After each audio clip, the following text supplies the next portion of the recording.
반갑습니다.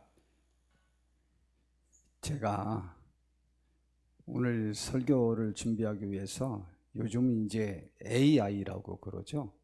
축적된 정보를 기계가 우리 사람이 질문하거나 어떤 주제를 토론도 할 수 있도록 만든 기능이 있습니다.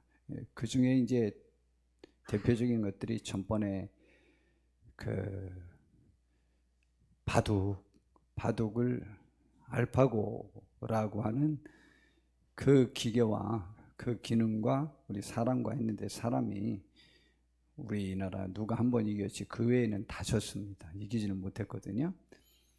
그랬는데 제가 그러한 기능이 몇 가지가 있는데, 그 중에 이제 제일 요즘 갑자기 유명한 것이 챗 GPT라나 그것하고, 또 하나 마이크로소프트사에서 만든 빙 챗이라는 게 있습니다.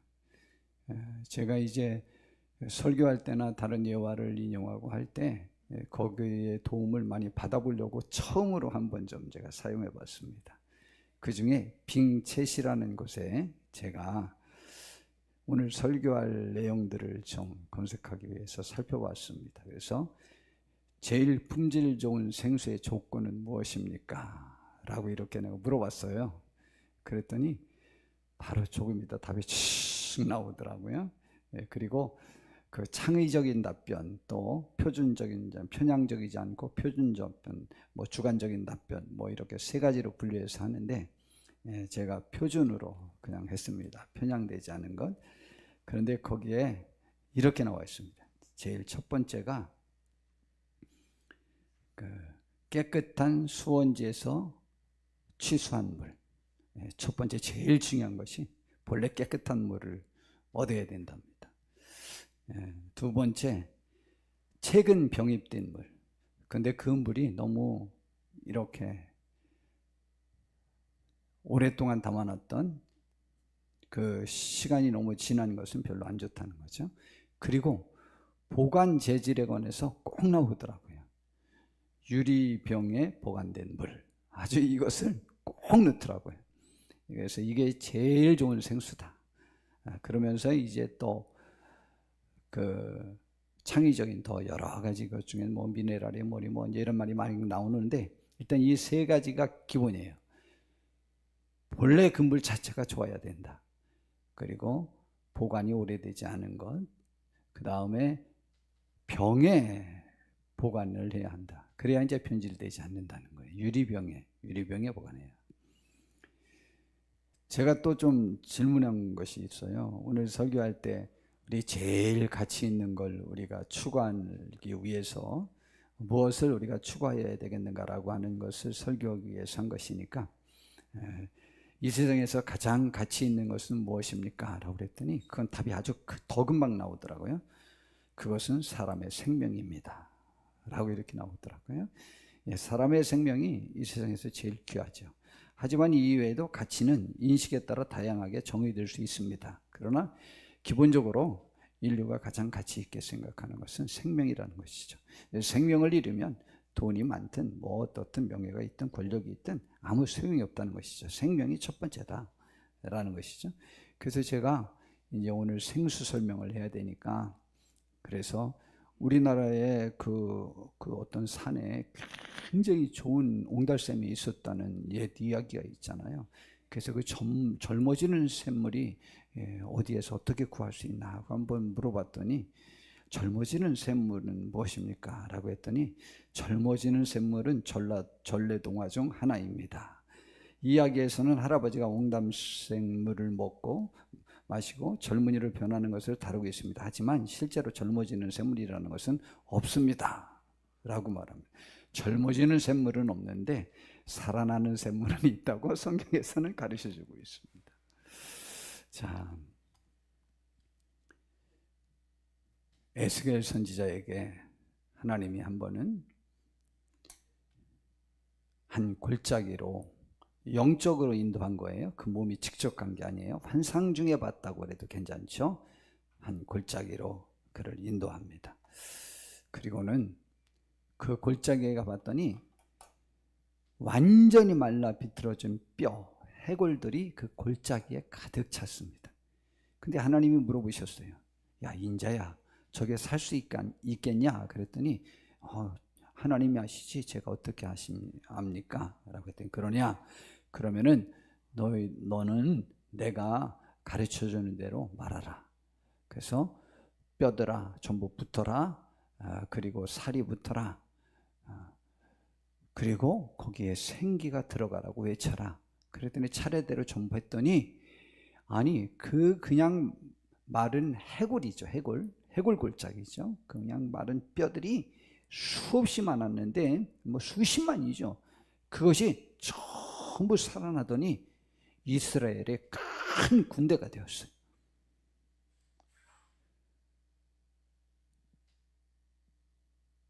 하나님은 그리고 이런 말씀하십니다. 이것은 이스라엘의 군대다 라고 말합니다. 이스라엘 백성의 족속이다.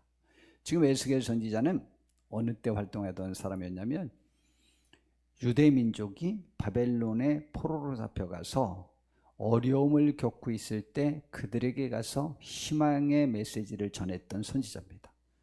이사야 선지자는 망하기 훨씬 전부터 하나님의 뜻대로 살지 않으면 망한다 라고 하면서 전체에 관 아주 가장 포괄적인 예언을 했죠.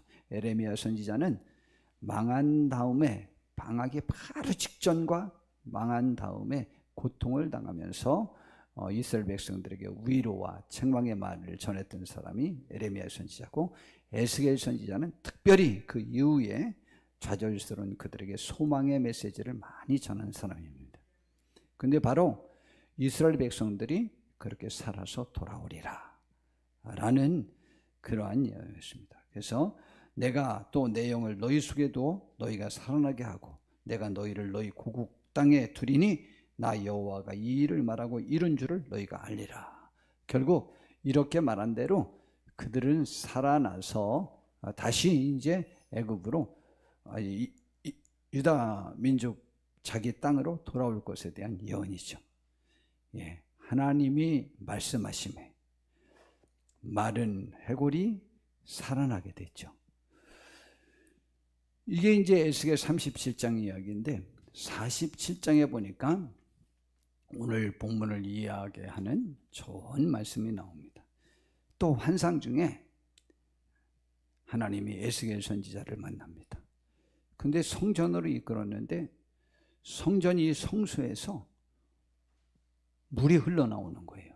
그러더니 그 물이 흘러서 강을 이루고 그 강이 또 흘러서 바다에 이르게 됩니다.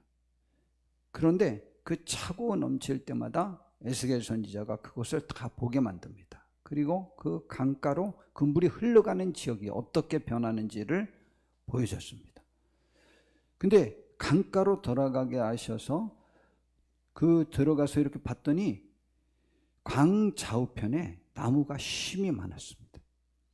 여러분, 제가 자주 말씀드리지만 나무라고 하는 것이 지금 우리나라에서는 강가에 사는 나무는 산에 있는 나무보다 훨씬 적습니다. 저는 강가에 있는 나무를 보는 걸 굉장히 좋아하는데 저는 이제 고향에서 살면서 그 냇가에 있었던 버드나무들을 보면서 자랐거든요. 그래서 이제 버드나무에 관한 인상이 저에게 꼭 있었는데 우리 강변 북로를 타고 저기가 그 위에가 일산이죠. 일산 쪽으로 고향 쪽으로 이렇게 쭉 가다 보면 거기에 그 강가에 버드나무 숲이 많이 있고 미사리 쪽에 버드나무 숲이 많습니다. 저는 그 버드나무 숲을 보는 것을 굉장히 좋아합니다. 아주 저는 굉장히 그게 정감이 있고 좋아요. 그런데 산에는 진짜 더 멋있는 나무들이 산에 더 많죠, 우리나라는. 그러나 이렇게 이스라엘이라고 하는 나라는 유대 광야라고 하거든요. 본래 유대 땅이 광야 지역이었어요. 광야. 별로 그렇게 좋은 곳이 아니었어요. 근데 그곳에서 그들이 이렇게 나무가 자란다, 생명이 흐른다, 거기 싹 튼다 라고 하는 것은요, 그들은 물과 연관되어서만 그것이 연상될 수 있는 것들이에요.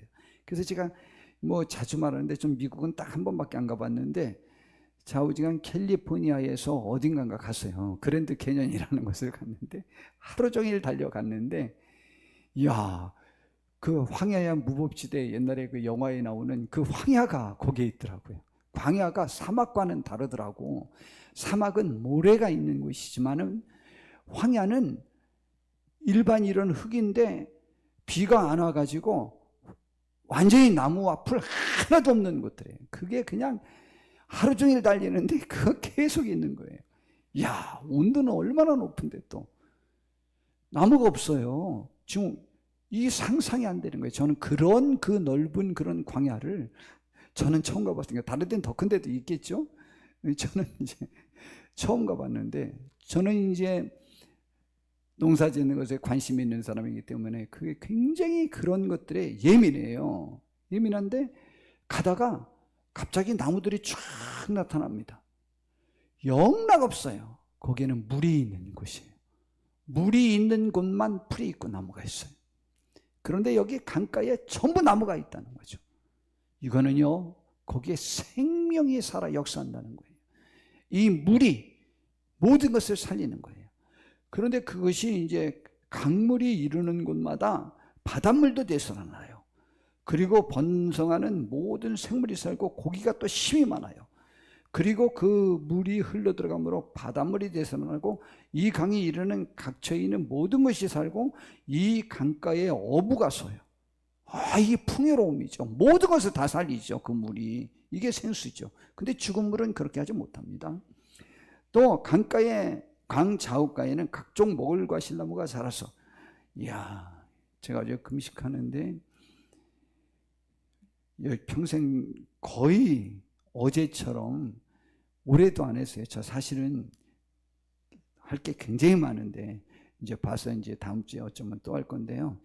일단 이번 주일이고 또 내일도 누가 오신다고 그렇게 해서 제가 우선 맞췄는데 하루 종일 얼마나 그렇게 마음이 잘 잡히고 난 이런 적도 처음이에요. 대신 먹을 생각이 너무 많은 거야. 과일도 먹고 싶고 한효석 권사님이 닭발도 해놨는데 그것도 먹어야 되는데 그리고 내일 또 손님도 오는데 또 제가 또 못 먹으면 또 그러면 또 괜히 그런 거 보이는 것도 그렇고 그래서 이제 하루만 하고 그쳤는데요. 그래서 정말 많은 것들 제 마음속에 안정을 찾고 위로를 받고 계획하고 생각하게 했습니다. 결단을 내리게 했습니다. 자, 그랬는데요. 이야, 과일나무가 많대. 그냥 그 생수가 흘러 들어가는 것은. 물고기가 많으니까 어부가 생기고 모든 것이 활성화된다는 얘기죠. 삶 전체가. 그리고 그 잎이 시들지 아니하며 열매가 끊어지지 아니하고 달마다 새 열매를 맺으니 그 물이 왜 그 물이 영향력이 있느냐? 그렇게 좋냐? 아까 빙채세 물어봤더니 자우지간 첫 번째가 좋은 수원지에서 얻은 물이어야 된대요. 근데 왜 그 물이 그렇게 효과가 있냐? 그 물이 성소에서 나왔기 때문이다. 그래서 성경에 그렇게 가르쳐주고 있어요. 성소, 바로 하나님의 말씀이었기 때문이다 라는 것이죠. 그것이 생수의 강을 이루어서 그런 놀라운 역사를 이루고 그 잎사귀는 그 열매는 먹을 만하고 그 잎사귀는 약재료도 된다는 거죠. 모든 것이 치료하는 것이죠. 하나님의 말씀, 하나님, 또 성전, 주의전, 주님과 관계된 모든 것들이 이런 영향력이 있음을 가르쳐주고 있는 것이죠.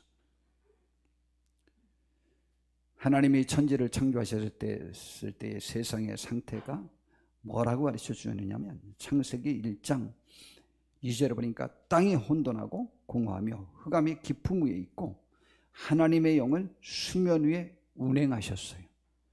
그냥 한마디로 말하면 땅이 혼돈하고 공허하고 흑암이 깊음 위에 있었어요. 혼돈스러웠어요. 그리고 공허했어요. 좌우지간 우리의 심령의 상태를 표현해 주는 것이기도 합니다. 혼돈스럽고 왠지 모르게 언제나 공허하고 그리하고 삶이 막막한 거죠.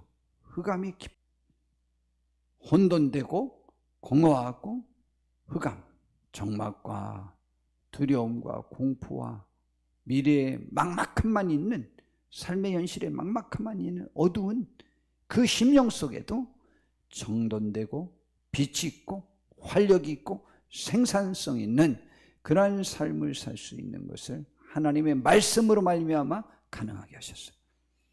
근데 이 말씀은 성경엔 예수님이라고 합니다. 이것은 하나님이 천지를 창조하셨는데 하나님 중에 예수님도 계신 거죠.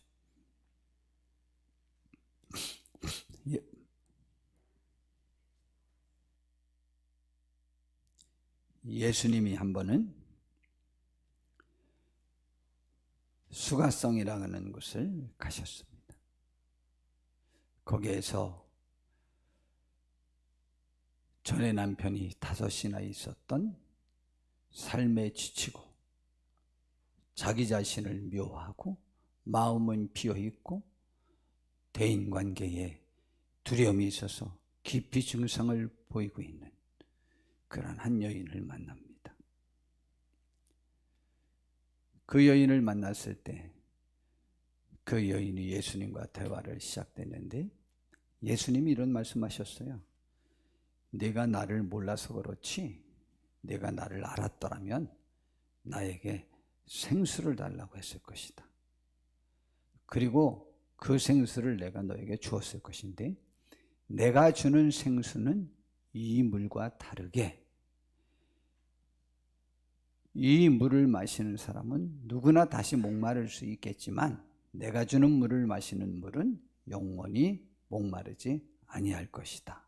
그리고 내가 주는 물은 그 속에서 영생하도록 솟아나는 샘물이 될 것이다. 그래서 그 여인이 그 말을 듣고 그 즉시로 요구했어요. 주여 그런 물을 내게 주사 목마르지도 않고 또 여기 물길이로 오시도 않게 하옵소서. 결국 이 여인이 그 생수를 얻게 되죠. 그랬더니 예수님이 네 남편을 가서 데리고 와라 그랬어요. 그랬더니 그 여인이 참 처음 보는 남자한테 말하기를 저는 남편이 없습니다. 그랬더니 예수님이 또 말씀하셨어요. 내가 남편이 없다고 한 말이 옳다.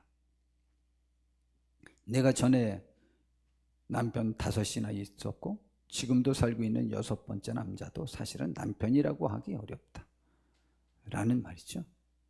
그랬더니 내가 볼 때 당신은 선지자 같습니다 라고 하고 예수님의 말씀을 더욱더 귀담아 듣게 되죠.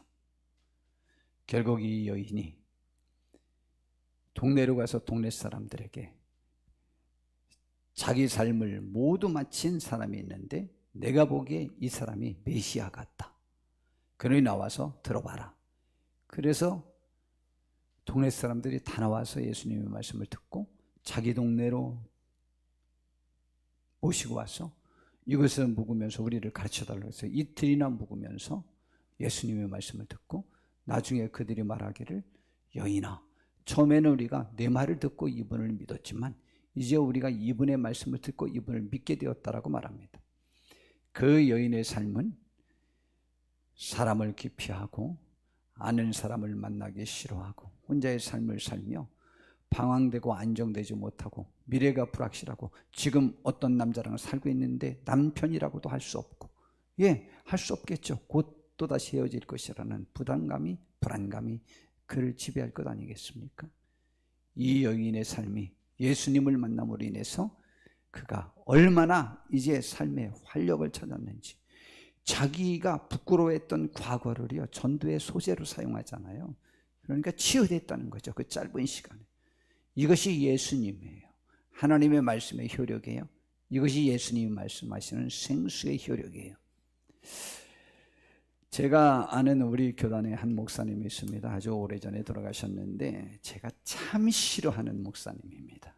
지금 생각해도 참 목사님들은 그렇게 하면 안 되어야 될 그러한 여러 가지 특질을 전부 지니고 있는 목사님이에요. 정말 제가 안 좋아하는 목사님이에요. 안 좋아해도 저는 또 잘 지내요. 저랑은 잘 안 만나고 잘 지내는데 그 목사님의 사모님이 돌아가셨어요.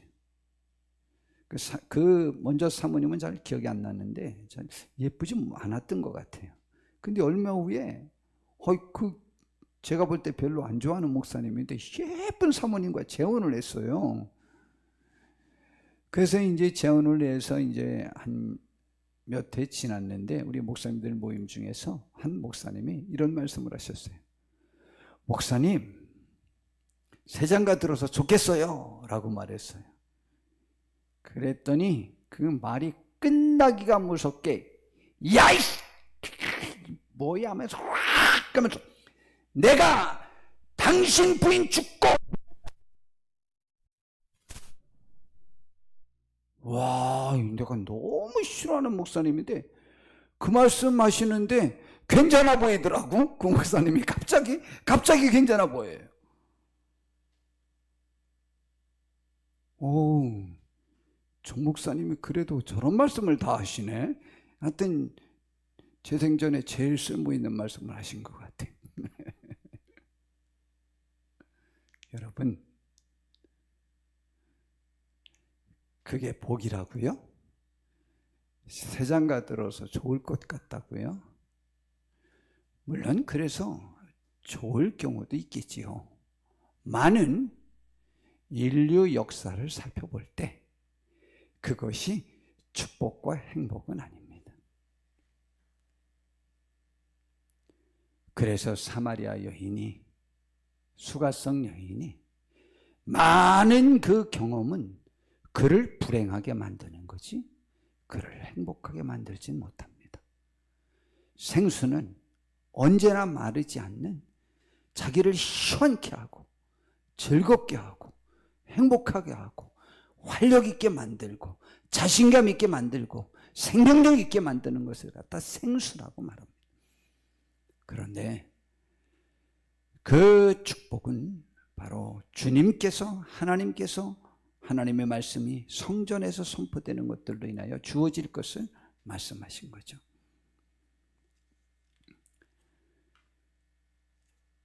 예수님이 한 번은 예수님의 말씀을 들으러 나왔던 가장 많은 군중이 모였을 때입니다. 벳세다 광야의 기적.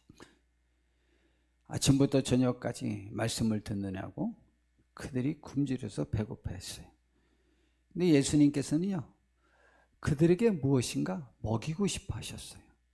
그래가지고 결국 보리떡 5개와 물고기 2마리, 어린아이 1끼, 점식 식사 분량에 그것을 어떤 어린아이가 그것을 예수님께 갖다 드렸더니 그것을 축복 기도하시고 나눠줬는데 거기에 있는 무리가 여자와 어린아이 제외하고 남자 장정만 5,000명이라고 했으니까 좌우지간 교회는 옛날부터 어린이와 여자들이 굉장히 매우 열심입니다. 그러니까 거기에 최소한 15,000명 정도 아니면 10,000명 이상은 분명히 모였던 것입니다. 그곳에서 예수님께서 그 어린아이 1끼 점심 식사 분량의 그 음식을 가지고 그들을 다 먹이고도 예수님께서는 이상히 남긴 부스러기를 한번 모아보라고 했어요. 그걸 뭐 각자 쌓아 갖고 싶어 했겠지만 모으라고 했는데 모았더니 큰 광주리로 12광주리나 남았어요.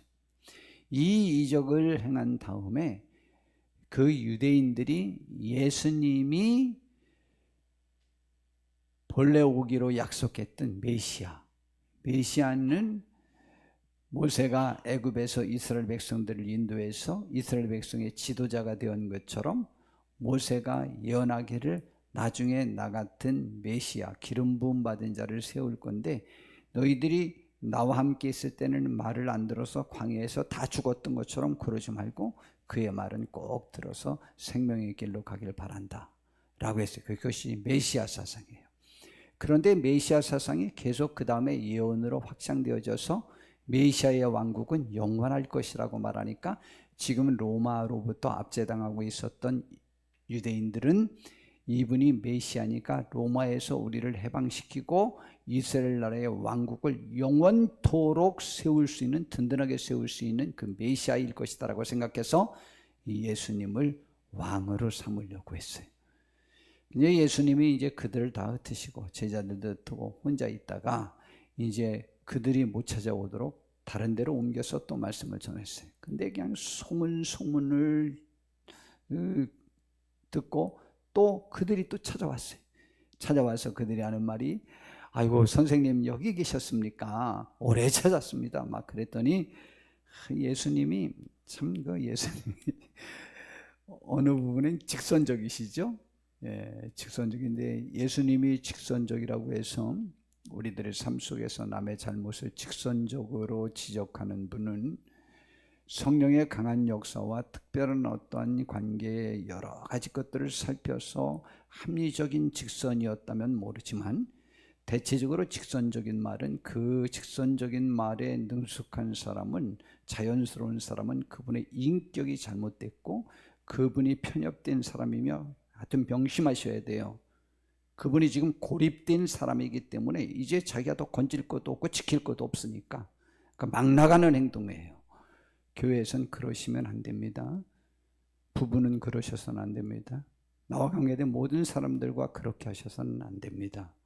근데 예수님께서는 온유하고 겸손하고 온유한 분이라고 그랬어요. 근데 직선적이었을 때는 선악과 관련된 중요한 문제들을 다뤄야 되기 때문에 직선적으로 말씀하신 거지 아무에게나 직선적으로 막 말씀하시지 않아요. 베드로같이 훌륭한 사람에게나 직선적으로 많이 책망했지 다른 사람에게는 가룟 유대에게는 책망 한 번 안 했어요. 여러분 그 직선적인 말은 조심하셔야 돼요. 내가 성숙된 사람이 직선적인 말을 하여야 되고 또 성숙된 사람에게만 직선적인 말이 통해요. 성숙되지 않은 사람은 직선적인 말은 죽어요.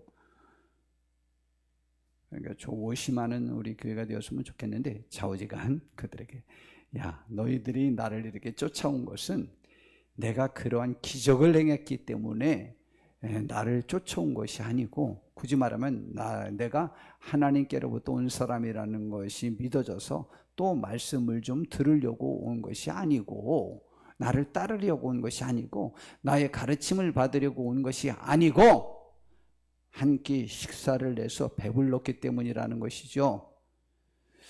저는 그 심정이 이해됩니다. 왜냐하면 그때는 한 끼 식사를 해결하기가 어려운 그 시절이었기 때문에 한 끼 식사를 좌우지간 하루 종일 설교 듣고 한 끼 식사 또 얻을 수 있으면 갈 만한 의향이 있었던 거죠. 그래서 나온 거죠. 물론 그러다가 건지는 경우가 있는데 이때 5,000명 중에는 한 명도 예수님 못 건지셨어요. 그랬더니 그들이 기분 나빠했어요. 기분 나빠해가지고 다 떠나버렸어요. 그리고 너희는 썩어질 양식을 위하여 일하지 말고 영생하도록 있는 양식을 위하여 일하라고 했어요. 그리고 나는 생명의 떡이니 내게 오는 자는 결코 줄이지 아니할 터이요 나를 믿는 자는 영원히 목마르지 아니할 것이라고 이때도 말씀하셨습니다. 그리고 살리는 것은 영이니 육은 무익하니라 내가 너희에게 이르는 말은 영이요 생명이라 그랬어요. 그리고 하나님의 일을 하라. 그게 뭐냐? 하나님이 보내신 그 사람을 믿는 것이 바로 하나님의 일이다 라고 이제 예수님이 그런 말씀을 하셨죠. 내가 줄 수 있다고 말하잖아요. 그 생명의 떡을. 그래서 그들이 기분 나빠갖고 다 떠났어요. 어쩌면 5,000명 중에 한 명도 안 남고 다 떠나요. 그랬더니 제자들에게 너희들도 가려느냐 그랬더니 제자들이라기보다는 특별히 제자들 모두가 했지만 그때도 베드로가 말했어요. 영생의 말씀이 주님께 있사오매 우리가 어디를 가오리까. 그들이 12명만 남았어요. 우리도 영생의 말씀 때문에 주님을 섬기는 것이 제일이기를 바랍니다. 처음엔 아직 신앙도 없고 잘 몰라서 크리스마스 때 사탕 주고 노트 주고 연필 주는 것 때문에 올 수 있어요. 교회 갔더니 예쁜 여자가 많다더라. 그래서 여자랑 그 연애해보고 싶어서 교회 와도 괜찮아요. 우리나라의 유명한 많은 목사님들이 교회에서 이성교제가 가능하다고 생각해서 교회에 나온 분들이 많아요. 그러나 나중에는 그 목적이 조금도 없었어요. 그러므로 우리는 아직 몰랐을 때는 그래서 나와도 되지만 그러나 나와서는 예의를 지켜야 돼요. 나와서는 교회는 그것이 목적인 것은 아니니까 본연의 목적을 찾으려고 노력하는 분들이 되셔야 돼요. 여하튼 예수님의 제자들은 그랬던 거죠. 그러나 그 5천 명은 한 번에 삐져가지고 다 나가버리고 말았어요. 예수님이 그렇게 하셨다니까. 5천 명 전도 열심히 해놓고는 한마디 또 하셔가지고 다 내쫓아버려요. 그러니 나도 교인들 말해서 다 쫓아도 괜찮다, 그렇게 하지 마십시오. 여러분은 우리가 내쫓을 만한 사람들이 쓸모없다고 해서 내쫓지만 교회의 귀한 사역들을 감당하고 있는 일꾼들인 경우가 너무 많아요. 다만 몇 가지 불편한 게 있어서 그럴 뿐이지, 그것을 잘 기도하면서 잘 이렇게 우리가 품고 하나 되어 수 있도록 노력하셔야만 합니다. 자, 사마리아 수가성 우물가의 여인의 지치고 상한 삶과 영혼을 예수님은 살리셨는데, 그때 살리신 것이 예수님이 주신 영원히 목마르지 않는 생수라고 말씀했어요. 근데 그것을 예수님께서는 7장에서 영이요 생명인데 곧 성령이라고 말씀하셨어요. 요한복음 7장에 예수님이 이렇게 말씀하셨어요. 누구든지 목마르거든 내게로 와서 마시라. 이 목마름은 인생의 갈증을 말해요. 나를 믿는 자는 성경의 이름과 같이 그 배에서 생수의 강이 흘러나오리라. 저는 이 말씀을 매우 좋아해서 저희 교회에서도 많이 그것을 해석하고 말씀을 전했죠. 배에서 생수의 강이 나오리라. 배. 우리가 사람의 천길 물속은 알아도 한길 사람의 마음속은 모른다 라고 말하잖아요. 그 마음은 이 마음이에요. 가슴. 근데 이거보다 깊숙이 감춰진 그의 가장 큰 욕구, 사람의 가장 큰 욕망, 가장 필요한 것, 그것을 갖다 복심이라고 해요. 복심. 배에서라고 말했습니다. 이건 사람 가장 깊숙한 속에 있는 내면, 욕망, 꿈, 자기가 생각하는 삶의 최고의 가치예요. 여러분, 5명의 남편이 절대 아니에요. 5명의 새 아내가 절대 아니에요. 이 세상의 최고의 물질이 권력이 절대 아니에요. 이 세상에 전 세계를 다 가본 여행과 모든 음식을 다 먹어본 그 경험들이 절대 아니에요. 내가 해보고 싶은 것 다 해본 것이 절대 아니에요. 인생을 목마르지 아니하고 굳이 말하면 나에게서 계속 흘러나오는 천국의 기쁨, 천국의 기쁨은 성령 안에서 누리는 의와 평강과 희락인데, 의는 내가 나 자신을 인정하는 거예요. 의는 의와 평강, 평안한 거예요. 희락. 그런데도 평안한 것뿐만 아니에요. 기쁘기도 해요. 이것이 성령님이 주시는 것이라고 그랬는데, 이 성령님이 우리에게 임하면 이 내면의 가장 근원적인 문제를 하나님이 해결해 주시겠다고 약속하신 거예요. 그것이 성령이에요. 성령님이 우리에게 오심으로 그것이 가능하게 해주시겠다고 말했어요. 누구든지 목마르거든 인생 삶에 있어서 갈증이 있고 무엇인가 채워지지 않았다고 생각되거든 성령을 받으라. 나에게로 오라. 내가 줄 것이다 라고 이렇게 말씀하셨습니다. 이는 그를 믿는 자들이 받을 성령을 가리켜 말씀하신 것이라고 그랬어요. 생수는 성령이에요. 다시 말하면 그냥 하나님 말씀, 하나님의 가르침이라고 해도 괜찮아요. 근데 특별히 성령님을 받아야 그 가치를 알 수 있어요. 성령님 안에서 누릴 수 있는 것들이에요. 우리 성도님들이 이 세상에서 무엇이 제일 가치 있는 거냐? 제가 빙체에서 물어봤더니 생명이래요. 예수님은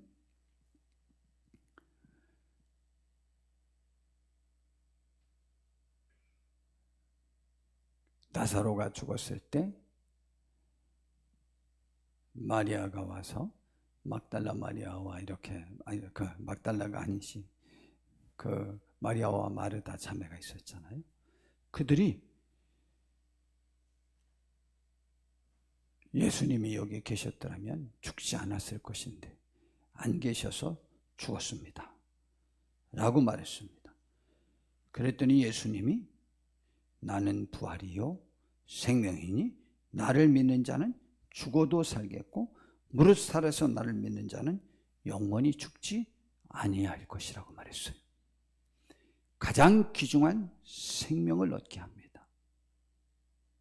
그런데 그 생명은 현재의 삶에서도 생명을 얻을 수가 있고 죽어서도 영원히 사는 생명이에요. 그래서 디모데전서 4장 8절에는 육체의 연단은 약간의 유익이 있으나 경건은 범사에 유익하니 금생과 내생의 약속이 있느니라. 건강을 위해서 운동하는 것, 음식을 조절하는 것, 그리고 약을 먹는 것, 치료를 받는 것 다 좋다 이 말이죠. 건강해질 수 있다 이 말이죠. 그런데 하나님의 말씀은, 하나님의 말씀대로 사는 그 삶의 훈련은 육체의 건강과 이후에 천국의 삶까지도 허락하는데 모두 유익하니 신앙생활을 잘하고자 하는 노력이 절대적으로 축복된 것이라는 것을 가르쳐주고 있습니다. 그런데 성경은 이 값진 생수는 하나님께 나오는 모든 자에게 하나님이 돈 없이도 거저 주신다고 말씀하셨습니다. 이사야 52장에 보니까 오라 너희 모든 목마른 자들아 물러나 오라 돈 없는 자도 오라 너희는 와서 사 먹되 돈 없이 값 없이 와서 포도주와 젖을 사라. 야, 이렇게 좋은 걸 공짜로 주신다는데 그래도 교회 안 나오세요? 아예 대신 교회 가는 수고가 있어야 되잖아. 하나님 말씀을 믿어야 되잖아요. 맞아요. 그 수고는 사실은 거저예요. 우리가 거저 줄 테니까 오라라고 해서 가서 거저 받아왔어요. 이게 거저야? 내가 가서 가져왔는데 라고 하지 않잖아요. 우리는 살 때도 사러 가잖아요. 아니면 인터넷으로 신청이라도 해야 되고. 저는 가서 사는 것보다 신청하는 게 더 힘들어서 두통, 치통, 생리통 생겨요. 그거 한번 신청하려면. 하다가 결국 야 성무야 이거 좀 주문해줘라. 다 그렇게 합니다. 진짜 제가 그거 하다 보면 임금님 것 같아. 진짜 왕짜증나. 어우 진짜. 뭔 말인지 알아들어야 뭘 해먹겠지. 도대체 뭔 말인지 모르겠어요. 진짜.